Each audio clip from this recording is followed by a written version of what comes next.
Greetings and welcome to Awake Ones. We're going to be talking today a little bit about Christmas, or Yule as it was called in pagan times, and bringing back a little bit of the true meaning of these festivities and what on earth it was all about. How many of us have sort of lost our way with it a little bit, or it's been a little bit usurped with consumerism and bits like that.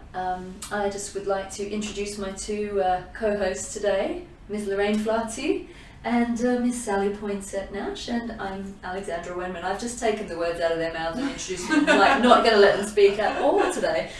So, Sally, for you, what is Christmas all about? What's the meaning of Christmas to you? For me, Christmas it's really just been about friendship. And I've always had friends' Christmases, and it's a time just to get together with friends who don't have family, and we're family to each other. We're kind of the new definition of family, which is just a set of friends getting together, making time for each other and hanging out, generally with several pets. I think the pets like Christmas too. And how about you, Lorraine? What does Christmas mean to you? Well, as somebody who has struggled with a lot of the traditions, particularly those that go along with Catholicism, Christmas has always been a bit of a sore subject for me, and I have been quite anti-Christmas a lot of the time. Obviously, we Scrooge. are... Well, I know, and that's what people used to say to me, how could you not like Christmas? I think that trying to remain positive about things. For me, the good thing that happens about Christmas is that people do stop for a little while and actually take time out to be with each other, and families get together. But the overlay of that, and which is the bit that I don't actually feel comfortable about at all, is the fact that something that is supposed to be traditionally a religious celebration, it's meant to be celebrating the birth of Jesus, which how many people nowadays are actually religious or even know that that's the point of it. It has just turned into this money-making event. It has just turned into an opportunity for the salespeople or the retailers to have a bonanza, because suddenly everybody is running around buying presents and spending money that they probably don't have. And the expectations that go with it are just huge. People putting themselves into debt. Starts earlier too, doesn't it? Like it's October or earlier end and of earlier summer. every year. So that whole idea that you have to go out and buy presents because it's Christmas, because this is supposedly meant to represent, I don't know where, somewhere along the line it got distorted, that this idea that, I don't even know where the present bit came from. Is it from the gifts that the 3 wise men were supposed to have bought for Jesus when he was a baby? Is that where it came from? I don't even know where the present bit came from, but it's such a distortion, and I think we've lost sight of everything that it's supposed to be. And I'm also conscious that it was a celebration that originally was linked to other traditions that the Catholic Church kind of usurped, because those dates were being celebrated anyway, with other much older celebrations. It was around Solstice, winter solstice, yeah. and I think there were many older ceremonies. So I think it was either Bacchus or Dionysus. The 25th of December was already being celebrated, and the church just took the date. I mean, the original birth date of Jesus, that's what we're supposed to be celebrating, was probably February, and they just switched it because the December date was already being celebrated. So it's all based on a bit of a foundation of lies. And the whole Santa thing as well, where children are emotionally blackmailed all year. That if you don't behave yourself, Santa's watching, and therefore you're not going to get any presents. So we grow up being told a pack of lies by our parents, whilst at the same time being told not to tell lies. And yet a child at a certain point, when they realise that Santa doesn't actually exist, then somewhere in their subconscious gets it that their parents lied to them. How are they supposed to believe that anything is true? There's such a minefield. It's emotional trauma, isn't it? It is. And so somewhere, in the back of your mind, if your parents lied about that, what else did they lie about? And then it's okay for them to lie, but not you. It's such a minefield. So I do try now to be very positive about it and think, okay, I'm just going to go spend time with my family. I tried to block the present thing. we had a conversation where we would go out and spend a day together. We'd either go to the theatre or go for a nice meal instead of buying presents. And that worked brilliantly for a few years. We managed to do it. And then the guilt, I think, of not, when everybody else is running around buying presents, meant that we now do a not Christmas present. We'll turn up with gifts, but it's, that's not a Christmas present. It's a not Christmas present. So it kind of sneaks back in. I wonder if this is just a thought I had when you were talking about the gifts. I wonder, because, you know, it centres around winter solstice. It was traditionally in pagan times called Yule, and it was a celebration of the dark returning to the light, because the midwinter or the winter solstice is the shortest day of the year, and it's when the sun is returning. So we could look at it as the rebirth of the sun. So the birth of the sun, Christos, the birth of the Christ light, or the returning of the light to the earth. Yeah. After its journey, you know, into the underworld, I suppose. And I actually wonder if in pagan times the gift giving was more to honour that, was a giving of gifts for the goddess, or gifts for in honour of that celebration. It was probably more likely that they gave a tangerine or a glass of Yuletide wine or something like that to celebrate. It was probably much more about the returning of the light for the abundance kind of thing. And I think that, as far as I see, where children, I think Christmas can potentially be a magical time, because it is, you know, the trees and the sparkly lights. There's some very lovely aspects to it. But when it was a simple thing, I mean, I remember as a small child getting so excited about the stocking at the end that did have a few sweets and a tangerine and maybe a tiny little toy in there. And that was great. But now it's like, oh no, I want the latest computer. No, I need the latest toy that suddenly you can't get in the shops, and then everybody's running around frantically and beating each other up over it. It's just become way too commercial. Well, when I grew up in Australia, and Christmas time to me was very magical, though I have to say something about being in Europe over Christmas and the cold makes it a bit more sparkly, a bit more magical. But to me it was summer holidays, so we would be off school for a really long stretch, and Christmas time to me was barbecues, it was swimming in the pool, it was, I mean, we still had my mum would go to town on Christmas trees, trimmings, like it was everything. And she would actually make it really magical and really exciting for us. So that was really brilliant. It was a really magical time of year. But then saying that, we literally got spoiled rotten with toys. So it was the expectation of, oh, Santa's coming, we're gonna get presents. But we were a little bit blackmailed. We were made to go to midnight mass on Christmas Eve, and the only thing that I found exciting about the midnight mass was that I would have to sleep less hours before I could wake up and get my presents. So it would be like, you know, you'd go to midnight mass, and they would always have something around the, you know, the manger and all the things. Sometimes they get the kids involved. And then we go home. I'd probably sleep for about 2 hours with one eye open. Always fell asleep when Santa came, though. I don't know what sort of magic Santa used to make me go to sleep, sprinkle sleep dust or something. But they would always wake up. I mean, I grew up in a really big family. We've got like 5 kids in my family, so we'd always wake up at like 3 and 4 in the morning. It was probably just after the presents had been dropped at the foot of the bed. It was like, Santa's been! Mummy, Daddy, Santa's been! And we would just be like crazy excited about the whole thing. And I think that part of it, the excitement and the magic, the community, the coming together, the love, the fun factor of it is lovely. Like, I love a bit of glitter. Sally's covered herself in glitter. And I think that the fun aspect is great. That's something that we definitely need more of. Celebration energy is something that is more needed. But I completely agree with Lorraine that the message has been warped and the consumerism has gone into overdrive. And now you've got kids, like, I know my little nephew's at home now. It's like, did you bring me a present? And it's like, is it not enough to see me? You know, come over from England. You know, that sort of thing. It's like it is kind of hooking into this greedy thing that we've sort of become conditioned to, I suppose. So, what do you say to that, Sally? I mean, Christmases at home were never a good thing for me when I was younger, to bring all family members that existed into one space, but it just wasn't ever going to be a good idea. So, and also being a natural troubleshooter, I guess, I think I'd busted my parents as Santa by the time I was about 4. So that, it just never represented that for me. My brother, he loved Christmas, he used to get a lot of gifts, me not so much, and therefore it luckily, I mean, it just didn't become about consumerism, and everyone else being with their families for Christmas used to make me feel quite, you know, left out, I suppose, when I was younger.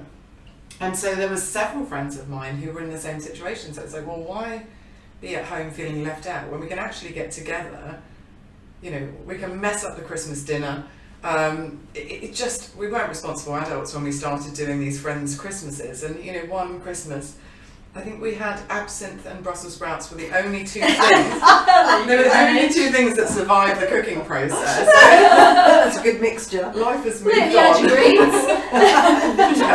Life has moved on massively since then, but it's, you know, just knowing that people are on their own for Christmas, it's like, hey, come over to my house and let's do Christmas here. But there's never gifts. Yeah. It's about eating good food, good company, and just hanging out with people. Yeah. We do a family secret Santa now, so instead of buying gifts for all 7 people in the family, we divvy it up. So mum and dad and the little boys will get prezzies, but then me and my siblings just pull a name out of a hat and do what you spend a nice amount on something they actually want. Yeah. But it can be a minefield, can't it? You know, families coming together. It's a good time for triggering and working on your stuff, because your family, like Laurie said to me once, well, your family push your buttons so much because they're the ones that put the buttons there in the first place. It's like, God, that's like going and facing all your buttons at once, and like over a mulled wine. Cheers, happy Christmas. You know, goodwill to all. And it is such a stressful time though for so many people. The pressure, the money that it costs, suddenly that coming together with people that you don't spend that amount of time with. And then the expectation that I find in that it is supposed to be a special time, that it is supposed to be magical, that everything is supposed to be perfect. And just even that meal, that one dinner, and so many times, I mean, you know, my mum always wants to really make it into a very special meal and do all the trimmings and do everything, and then doesn't really want anybody to help because she wants to do it all herself, and then gets all frazzled. Nobody helped me. And the amount of time we said, can we just calm down? It's just a lunch. It's just a dinner. You know, I don't understand why there has to be this huge pressure. I mean, I'm semi-veg. I don't eat meat. I mean, I sometimes eat fish, but I'm kind of vegetarian-ish. Anyway, so I never eat turkey, and my mum will do turkey, and she'll do a ham, and she'll quite often do like a big beef thing, you know, and the walls are, because there's just so much food that's being cooked, more food than you could ever consume. And every time you hear stories about people at Christmas, how are you doing? You know, it's almost as though people aren't satisfied until completely bloated, stuffed, you know, can't move. And then they fall asleep, they pass out, there's all that build up to it, and then people usually just go too far with it. And I used to do the same thing. And then the last couple of years I suddenly realised, just because it's Christmas, I do not have to stuff myself rigid. No. So I just have the same size dinner, a small normal dinner that I would normally have. And then you get the leftovers for a week. Yeah, and you do. And although actually we've now, my sister now makes great roast dinner soup, minus the turkey obviously. But it's just, I find the whole thing just crazy. But being together with friends is a great thing to do, celebrating. And as I said, but for me the frustrating thing is that you have to wait. The idea that you do this thing, everybody is told that you all have to come together and you all have to buy presents. I'm really not good at being told what to do. So when it's this custom and society saying to me, I've got to go do this because it's Christmas, why can't I buy presents for people at any time through the year? Especially when the shops aren't full of rubbish. Because let's face it, most people are buying stuff that people don't need, that they don't want, just for the sake of it. You know, if you go to Oxford Street around Christmas time, I mean, it is a living hell, because people are literally just grabbing and buying something because they have to buy something. Yeah. And the amount of times you end up with things that, you know, it's a waste of time, it's a waste of money. There is enough plastic in the world already. You know, all this, stuff. We just don't need stuff. You know, I would actually rather if we had, I'd rather buy, and this is what we did with the family, let's spend a bit more time when it's somebody's birthday and actually buy a nice gift and share, and not do the presents at Christmas just for the sake of it. It's like, how many Christmassy things does anybody need? And just come together and spend time. Remember what it is supposed to be. It is an opportunity, supposedly, for people to celebrate the changing times, or to reflect, to look back at what the year has been before we move into the next cycle, which is the next one. We come back into the spring. I suppose it's like the moon cycle, really. It's coming to the end of the year, and I just think less stuff, more inward focus. Well, and also noticing, I think, because of that expectation around it's about family, it's about stuff, it's about but it's about obligation, around. Isn't it? There are people that are on their own, and I think, just to notice that. I know that a couple of neighbours in the vicinity of where I live, they've lost people, they're older. They're not going to want to join my friend's Christmas. That's right. That might surprise you. No, that's a guarantee. But you know what? When I'm making dinner, just make a bit extra. Everyone in my household is vegetarian. And it was quite funny, so I sent my husband off with plates wrapped in tinfoil to run them to the different neighbours that I knew were on their own and weren't making an effort to make dinner, or they've just lost someone close to them. And one bit of feedback came back, and it's like, you made my day, this is amazing, but where's the meat? It's turkey. So sorry, vegetarian. The dog's getting the meat. There's none. But yeah, I think just to notice, it makes a massive difference to people, even if it's just a thought. It's dropping a card round or a mince pie or anything. That person that's sitting there on that one day on their own. Yeah, it's to remember people, and because my family, there is that expectation. There's been a few times when I've actually gone away for Christmas, and even though I try to avoid, there is still that feeling, almost feeling bad because you're not actually there with them. And I haven't got to that place yet, but I do know people who will, on Christmas Day, go out and help with the homeless, or just spend time to go and help people that are in need.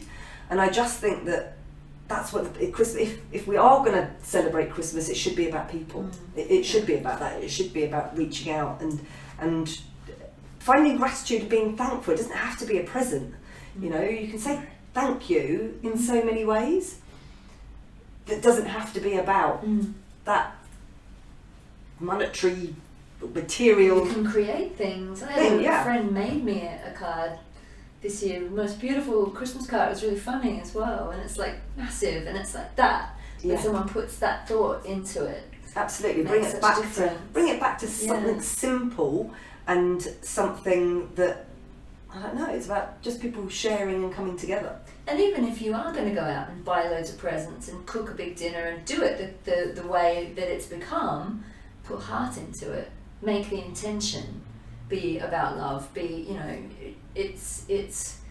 I think that the biggest thing is a lot of people just forget why we do it, and that's the simplest thing, isn't it? It's the return of the light. It's to be honouring of everything that's come the year before, and to be grateful, of what's coming in the future as well, to set intentions and to be happy that summer's coming. The sun, the light is returning. Because that is it. The solstice really is. It's the shortest day, and so it's the time when the days are going to start to get longer, and that's definitely worth celebrating. That we're going to have more light coming in and more sunshine. My birthday is around summer solstice, and then Christmas is obviously around winter solstice. So for me, it's always about when's summer coming back. Yeah, because you're the furthest from your birthday on Christmas. Every 6 months, it's like, come on.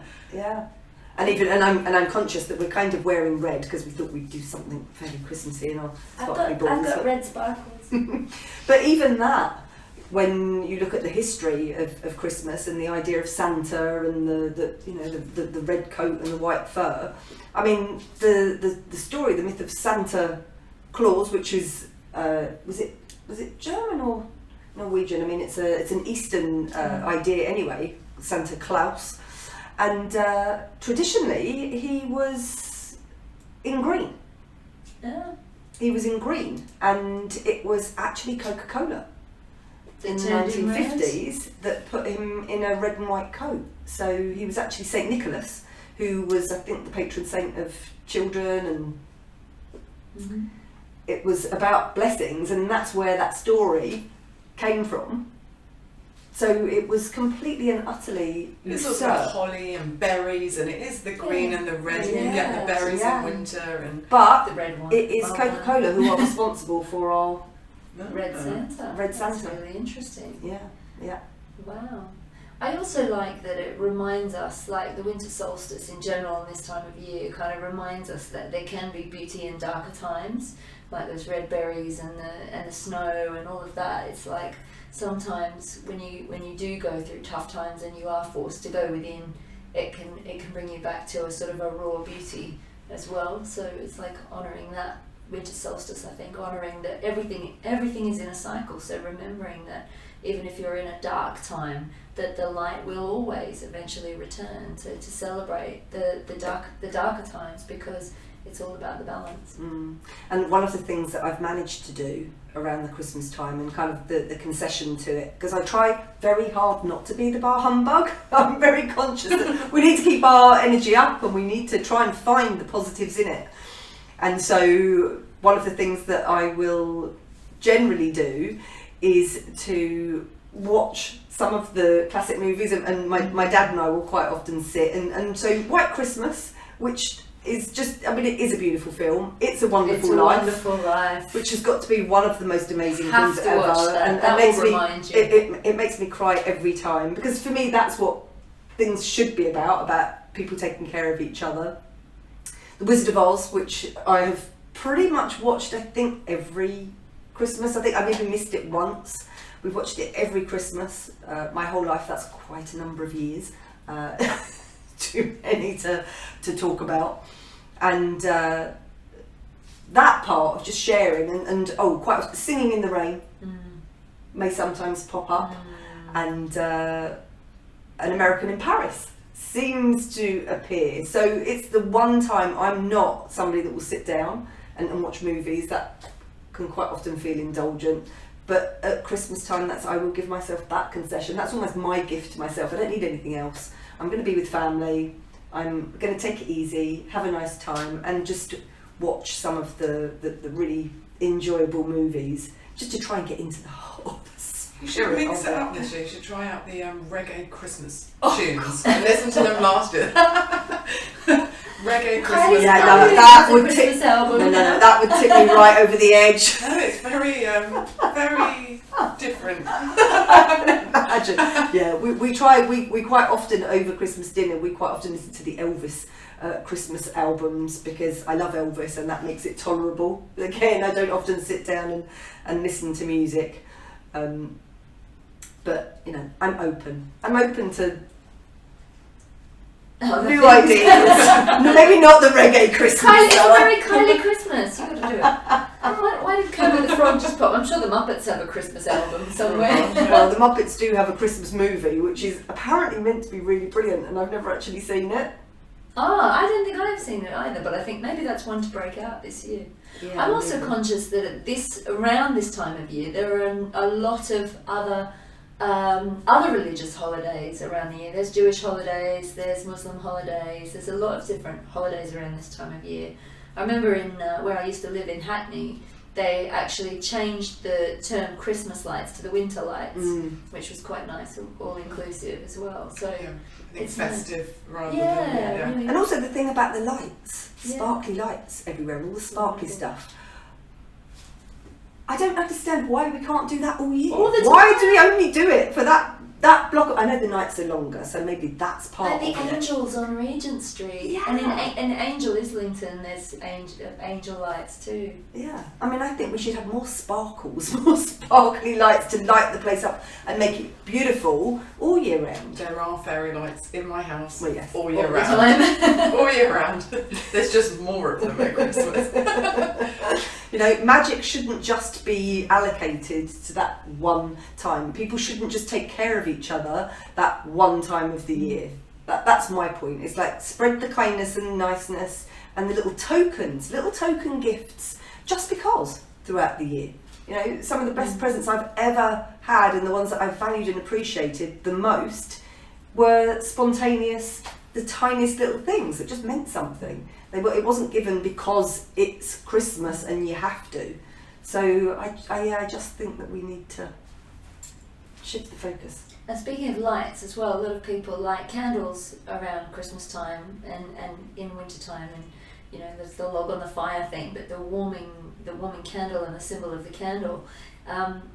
If you're lighting a candle, a really nice thing to do, especially at this time of year when you're thinking about other people in the world, is when you blow out the candle before you go to bed, or when you're blowing out the candle, just set the intention that you're sending the light to wherever it needs to go, and then you're sending a prayer of light to whoever needs it at this time of year.